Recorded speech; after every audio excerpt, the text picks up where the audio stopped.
오늘 시 말씀 열왕기상 2장 36절에서 46절까지 말씀입니다. 열왕기상 2장 36절에서 46절까지 한 절씩 교독하시고 마지막 46절 함께 읽도록 하겠습니다. 교독하시겠습니다. 왕이 사람을 보내어 시므이를 불러서 이르되 너는 예루살렘에서 너를 위하여 집을 짓고 거기서 살고 어디든지 나가지 말라. 난 분명히 알라. 내가 나가서 기드론 시내를 건너는 날에는 반드시 죽임을 당하리니 내 피가 내 머리로 돌아가리라.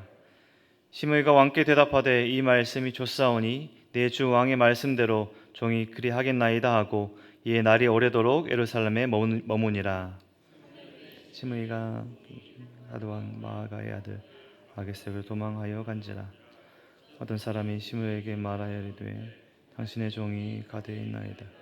시므이가 그 종을 찾으려고 일어나 그의 나귀 안장을 지우고 가드로 가서 아기스에게 나아가 그의 종을 가드에서 데려왔더니 시므이가 예루살렘에서부터 가드에 갔다가 돌아오니 어떤 사람이 솔로몬에게 말하니 왕이 사람을 보내어 시므이를 불러서 이르되 내가 너에게 여호와를 두고 맹세하게 하고 경고하여 이르기를 너는 분명히 알라. 내가 밖으로 나가서 어디든지 가는 날에는 죽임을 당하리라 하지 아니하였느냐. 너도 내게 말하기를 내가 들은 말씀이 좋으니이다 하였거늘 내가 어찌하여 여호와를 두고 한 맹세와 내게 지키지 아니하였느냐.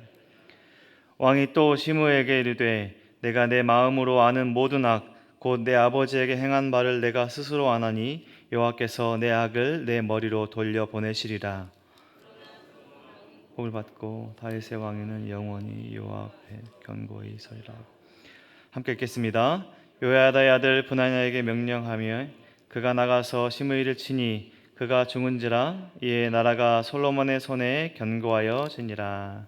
아멘. 우리는 열왕기상 말씀 함께 읽고 묵상하고 있습니다. 열왕기 말씀과 같은 시대의 말씀을 전하는 역대상하도 있죠. 역대기가 다윗 왕과 솔로몬의 후대 왕들, 이 남유다 시대, 남유다 왕들의 통치를 이야기하고 있다면 지금 우리가 함께 살펴보고 있는 열왕기는 북이스라엘과 남유다, 이스라엘의 분열 왕국 시대의 모든 왕정 시대의 이야기를 연대순으로 이야기하고 있습니다. 북이스라엘과 남유다 왕들의 이야기가 교차되어서 기록되어 있는데요. 열왕기서의 첫 독자, 그 청중은 나라가 멸망하고 이제 바벨론으로 포로로 끌려간 이스라엘 백성들이었습니다. 그러니까 이 글을 처음으로 보고 있는 사람들은, 이스라엘 백성들은 우리 이스라엘이 왜 망했나?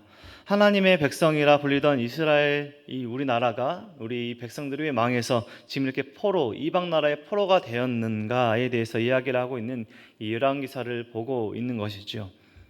그래서 이스라엘 왕들의 이야기를 통해서 왜 우리가 멸망했는지를 돌아보고 이 포로 상황 중에 하나님께 온전히 돌아가기를 독려하고 있는 그런 책이기도 합니다. 지금 우리는 열왕기서의 서두 첫 부분을 보고 있는데요. 다윗 왕과 솔로몬 시대는 이스라엘 역사상 가장 찬란한 시대로 부를 수 있는 가장 번영했던 시대입니다. 하나님 중심적으로 통일왕국 시대로 시작을 했죠. 지금 우리가 통일왕국 시대, 이 나라의 이야기를 보고 있는데 이 열왕기하의 끝으로 가게 되면 결국 타락하고 하나님이 아니라 우상을 숭배하는 분열왕국 시대로 끝이 납니다. 탐욕과 욕심, 그리고 이기심과 탐욕, 세상에서 점점 강해지려는 왕들을 보게 되고요. 그런데 하나님께 점점 악해져 가는 왕들을 반대로 찾아볼 수 있는 말씀들입니다. 그래서 우리는 이러한 기본적인 열왕기의 기록 목적을 이해하고 이스라엘의 이 슬픈 역사들을 읽어가고 있는 것이죠. 이 이야기를 반면교사 삼아서 우리의 삶은 어떻게 살아야 할 것인가, 하나님의 말씀을 어떻게 지키며 하나님의 말씀을 어떻게 헌신하며 살아야 할 것인가, 우리가 그 말씀을 찾아보아야 하는 열왕기서의 말씀인 것입니다. 오늘 말씀에 다윗에 이어 왕이 된 솔로몬이 다윗 왕의 유언대로 그 유언을 행하고 있는 2장의 말씀들이 이어지고 있고 오늘 마무리가 되는 오늘의 본문의 말씀입니다.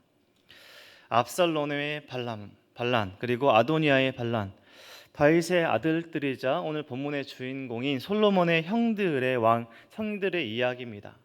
이런 어려움 속에서도, 이런 정말 혼란하고 혼탁한 상황 속에서도 하나님과 다윗의 생각대로 다른 형들, 다윗의 아들들이 아니라 솔로몬이 왕이 됩니다. 다윗은 죽기 전에 솔로몬에게 신앙적인 유언과 그리고 정치적인 유언을 남기게 되었었는데요. 하나님의 말씀에 순종하라, 하나님 명령을 잘 지키라라는 이런 신앙적인 유언을 남겼었고, 또 정치적인 유언을 남겼습니다. 솔로몬이 왕이 되었을 때 어려움이 될 수도 있는 적들을 처단하라는 이런 정치적인 유언도 남겼는데, 이 정치적인 유언을 이 솔로몬 왕이 지금 행하고 있는 것입니다. 이 장에서 정치적인 이 아버지의 유언을 아들 솔로몬 왕이 실천을 하고 있습니다. 오늘 아비아달과 그리고 요압에 이어서 시므이의 죽음으로 다윗의 유언으로 당부한 모든 일들이 마무리되어집니다. 2장 8절에 보면 다윗은 바후림의 베냐민 사람 게라의 아들 이 시므이에 관해서 솔로몬에게 이야기를 했습니다. 시므이가 피 가운데 죽음을 맞이하게 하라라고 유언을 남겼던 것입니다. 다윗은 이제 막 왕이 된 아들 솔로몬에게 아직 분별함이 없을, 누가 도움의 사람이고 누가 악한 사람인지 분별함이 부족한 이 아들에게 지혜롭게 행하기를 바라면서 왕국이 안정되길 또 바라며 유언을 남겼던 것입니다. 왕이 되면 그 권력 앞에 그 의도는 숨기고 그 왕에게 접근을 해서 그 권력을 자신의 힘으로 이용하려는 많은 사람들이 왕에게, 주변 사람들에게 있게 됩니다. 시므이는 다윗 왕 시대에도 처세술에 능해 보이는 일을 했던 사람입니다. 다윗은 솔로몬에게 이런 시므이를 경계할 것을, 또 처단할 것을 이야기했던 것입니다. 오늘 본문에 나오는 시므이는 사무엘 하에 그에 대한 이야기가 자세히 나오는 인물이기도 합니다. 사무엘하 16장과 19절에 보면 오늘 본문에 등장하는 시므이, 그리고 왜 다윗이 시므이를 처단할 것을 이야기했는가에 대한 배경이 나오는데요. 다윗이 아들 압살롬에게 이 반란을 당했고 반역이 일어났을 때 다윗과 다윗을 따르는 사람들이 요단강을 건너서 마하나임으로 피신했던 이야기가 있습니다. 요단강 동편으로 건너서 마하나임으로 피신하는 길에 바후림이라는 이 시므이의 고향의 땅에 도착하는데요. 바후림은 베냐민 지파의 땅인데, 그곳에 다윗이 도착했을 때 베냐민 지파이자 사울의 친척이자 게라의 아들인 오늘 본문의 시므이가 다윗을 맞아서 잘 대해줬던 게 아니라 다윗을 저주하며 돌을 던지며 다윗과 사람들을 그 비난과 저주했던 기록이 사무엘하 16장에 나옵니다. 피를 흘린 자여 가거라 가거라, 하나님께서 다윗 너에게 사울의 피를 돌리셨다, 너와 내 나라를 압살롬에게 돌리셨다 하면서 다윗의 사람들을 저주했던 기록이 사무엘하 16장에 있습니다. 다윗과 함께 있던 이 아비새가 왕을 저주하는, 반역을 당하긴 했지만 아직 왕인 다윗에게 저 시므이를 죽일까요? 있던 이런 요청을 다윗은 거절하고 시므이를 죽이지 않고 그 자리를 떠났던 기록이 사무엘하 16장입니다. 그런데 후에 압살롬의 이 반란이 끝이 나고 다윗의 왕권이 회복되어서 다시 예루살렘으로 돌아오는 그 길에 다시 시므이를 또 만나게 됩니다. 시므이는 왕권을 회복해서 돌아가는 다윗에게 저주했던 이전의 모습은 전혀 다른 모습으로 이 다윗에게 나오게 됩니다. 베냐민 지파 사람 1000명과 그의 아들들과 사울 집안의 종까지 대동해서 다윗에게 지난 일을 잊어달라고 하면서 엎드리면서 임기응변식으로 돌아가는 다윗에게 만났던 이 사무엘하 19장의 이야기가 자세하게 기록되어 있습니다. 당시 다윗은 시므이를 살려두었지만 베냐민 지파 사람 1000명이나 대동할 수 있었던 이 유력한 사람, 이 시므이의 위험성을 경계하도록 솔로몬 왕에게 유언을 남겼던 것입니다. 오늘 본문에 솔로몬은 36절에 시므이에게 예루살렘 밖을 나가지 말 것을 명령하면서 오늘 본문이 시작되고 있습니다. 36절에 왕이 사람을 보내어 시므이를 불러서 이르되 너는 예루살렘에서 너를 위하여 집을 짓고 거기에 살고 어디든지 나가지 말라라는 다윗 왕의 유언대로 실천하고 있는 솔로몬의 모습이 나오게 됩니다. 기드론 골짜기를 건너가면 바후림 땅에 나아갈 수 있습니다. 기드론 골짜기를 건너면 자신의 땅 바후림을 갈 수 있는 것을 막고 혹시 일어날 수 있는 반란을 사전에 차단을 한 것입니다. 처형할 수 있었지만, 시므이를 그 말씀대로 곧바로 죽일 수 있었지만 그렇게 하지 않고 왕의 명령으로 그냥 예루살렘 안에서 살 수 있도록 거처를 정해 준 것입니다. 지혜롭게 왕으로서 처신을 한 것이지요. 자신의 임기응경, 처세술로 이제 자신의 목숨이 유지되었다라고 생각했을 이 시므이의 생명 연장, 시므이의 인내는 3년이었습니다. 솔로몬이 왕으로 명령을 내렸던 것입니다. 왕의 명령이 가벼운 것입니까? 엄중한 왕의 명령이죠. 그런데 예루살렘에 머물러 있으라는 왕의 명령을 어길 수 있는 명분은 시므이에게 그냥 자신의 종이 도망쳤다 이 상황이면 충분했습니다. 왕의 명령, 이 왕의 명령을 어길 수 있는 명분이 자신의 재산, 자신의 종이 도망쳤다라는 그 명분 하에 그 왕의 명분을 어기고 예루살렘을 떠나 가드 땅으로 내려갔던 것이지요. 자신의 종을 찾으러 간다는 이유로 시므이는 왕의 명령을 자신의 생각대로 어겼던 것입니다. 가벼이 여겼던 것이죠. 다윗 왕을 저주할 만큼 교만했던 시므이였습니다. 그런데 자신의 이 행동에도 죽지 않았음을 경험했던 이 시므이의 삶이 이전의 모습이 오히려 독이 되어서 내가 처신을 잘해서, 내가 임기응변을 잘해서 살았다는 이 착각 속에서 왕의 명령을 가벼이 여긴 시므이는 결국 오늘 본문 끝에 분야를 통해서 처형을 당하게 되었던 것이죠. 오늘 본문의 마지막에 보면 시므이의 죽음으로 나라가 더욱더 견고해졌다라는 기록으로 오늘 본문이 끝이 또 마무리되고 있습니다. 자신의 생명이 보존되었던 이 왕의 명령을 통해서 자신의 삶의 그 모든 생명이 연장되었던 그 호의를 받았던 것이 얼마나 큰 것인지 간과했던, 몰랐던, 자신의 생각대로 그 모든 것들을 생각하고 처리했던 시므이의 삶이 모든 결과론적으로 자신의 죽음을 맞이했던 것입니다.